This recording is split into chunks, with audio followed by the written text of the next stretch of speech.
in for is that I need to clear something up. The ignorance, if I can. I'm being really censored. Um, I don't have a choice. So what I didn't realise is they had put me in some sort of underground prison. And what happens is you get stuck in that time loop because anybody that goes into that prison, I'm immediately going back in time to a time where I got persecuted because as soon as that happens, it changes people's feelings about me. I think the last thing I read in the ward probably 4 years ago was that they had started a members group bullying me with memes, and so this is a form of anti-Semitism, which I didn't know. I read that that's what it is, and I thought about it, and I was like, well, actually, it is. What it does is it starts to put subconscious hate into your mind. And on top of that, I've got this very, very humiliating eviction of being called SpongeBob and leeching in my vaginal area and stretched vagina. Obviously, this is ethnic cleansing where it's a complete destruction of our entire race of people and I cannot show my face. So I'm begging for anybody out there to help me fight for my rights for asylum and to be above $1 in this brick because I'm really somebody that has been deprived. I have had a past of being somewhat professional, but I've always had small businesses, so there's always been a touch of humanity and a bit of comedy and really just real close interpersonal relationships. It's a lot of especially Christchurch is all little businesses intertwined in who you know and things like this. Not in a real arrogant, cliquey way, and it's just it's sort of a very helpful community. Like once you're doing well, they're very good. It's a very good community, I think, especially if you're a family. It's a great place if you're a small family. But what's happened to me is they built an establishment down in Christchurch, and I was not even really aware of what was going on. I just got told I have to try and stretch the boundaries and go halves with India over my inheritance because this has become the tiger's will. And I'm just saying it's very sad for me because this is actually my generational inheritance of my love and emotional care and the next generations of love and family, which they've just stolen off me and the land's been stolen. This is a fact. The other thing is that the ignorance is I have proof that I have, during a time of leadership, my devices were completely hacked to death by China, Xiaomi, and it was also hacked by Australia #1. I don't know if that's Lauren or Charlotte. And then it was hacked by a lot of European Union of the 21 men and the 5 guys and then the 3 women. So that's a whole establishment of European Union there. Then I've had a Chinese group hacking me. Then I've had the Meta group, which I think is USA. And I think, did I have anybody else? There has been a lot of hacking in my devices and I haven't been able to access anybody. I've also caught that they were diverting my calls and transferring. I can't get hold of my family, like it all gets diverted. And I'm also quite dubious when I ring up like shops and things like this.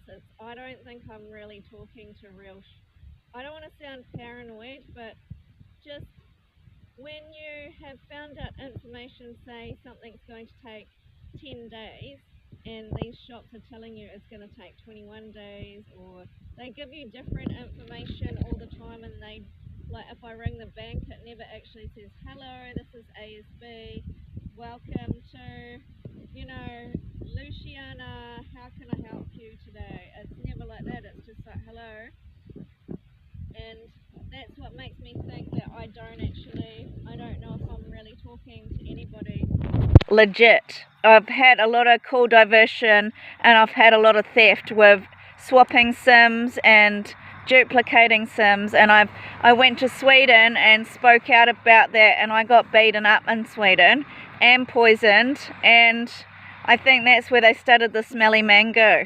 And I got back to my mum's, and I started doing a whole lot of art and some bohemian like themed art and rings and jewelry and creative things, and making a lot of like sweets to try and sell, like fudge and hokey pokey and other little chocolate bar things and cookies, to try and fundraise to get on Mercy ships, because I wanted to I really wanted to go and help some of those kids over in Madagascar and do something positive, because I was just under this negativity of like being abused, and I couldn't get into work, and I was being erased. I got told China was taking over and caused me to be a ghost citizen, and I didn't even know what that meant. And now then I found out they'd put me in a toilet and they were hemming me as lower class than the POM.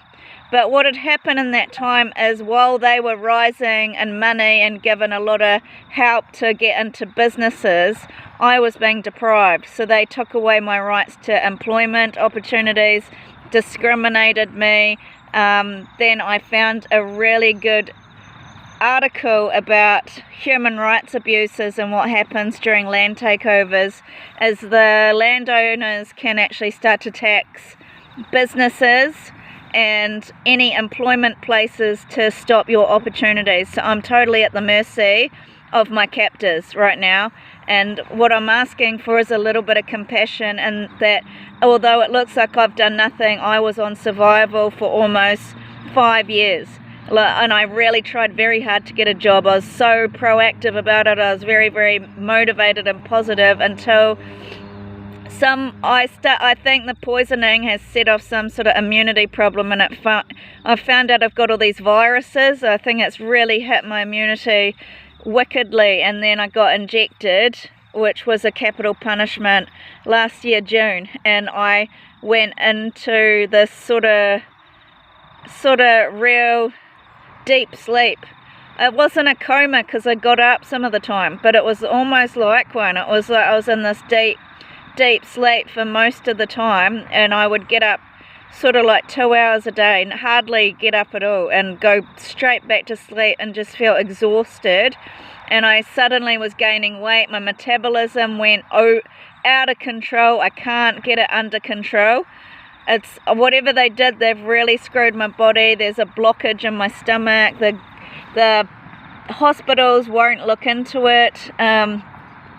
I can't access any social services for 4 years, and since they've made a members club for these motorcycle gangsters, they're not letting me have any social inclusion, and they're preying on my life. They're predators. So anywhere I move to make new friends, they're really controlling that, and that's what I want to have a bit of a protest. Where's the diversity? That's total tyranny. I like meeting people and not having some sort of, I don't want people to have some sort of pre-judgment of me. I'd like to get them to get to know me and not have this negative like thing over me as soon as they see me. And it's like every time I'm doing something positive, I get blackmailed by a toilet video. So I think China, the landowner, has done some real inhumane acts of not giving me the right to resources to emotionally support me in India, if they're part of that Chinese will, the tiger will. And they've also, everything that I started positive, they were just erasing it and sort of made everything like Hollywood so that it would look like I was a nobody. But it's kind of really, it was a really mean situation.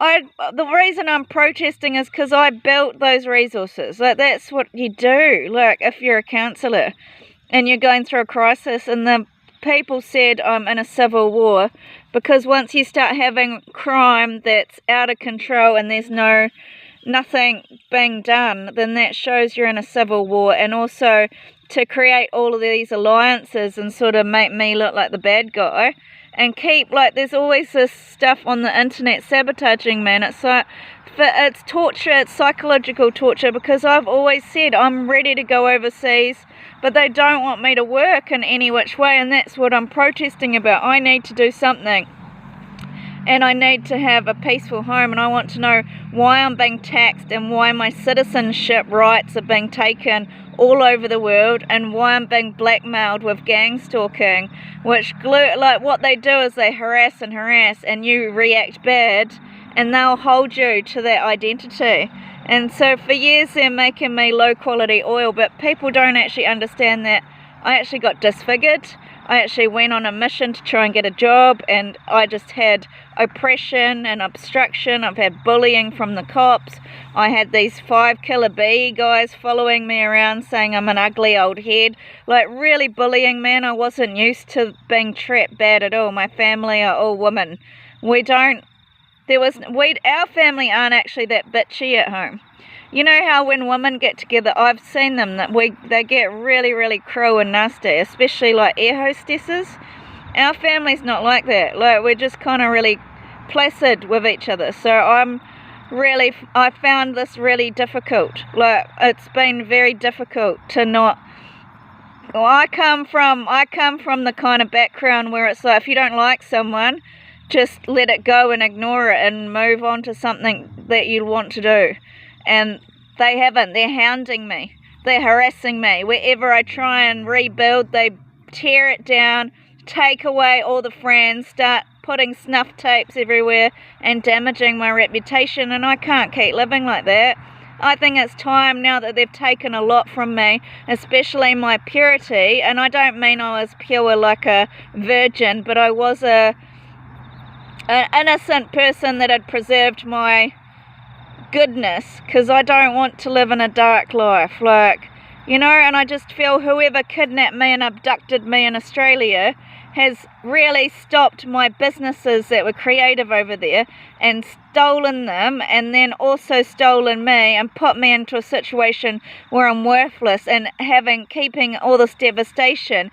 I'm blackmailed on all these apps, which isn't fair, and I've got no one to talk to, and I'm devastated that this owl girl keeps invading my family. Like, I'm really devastated about it. I don't, like, that's my sister. Like, you know, it's just not a fair situation. That's who you turn to if you're in pain.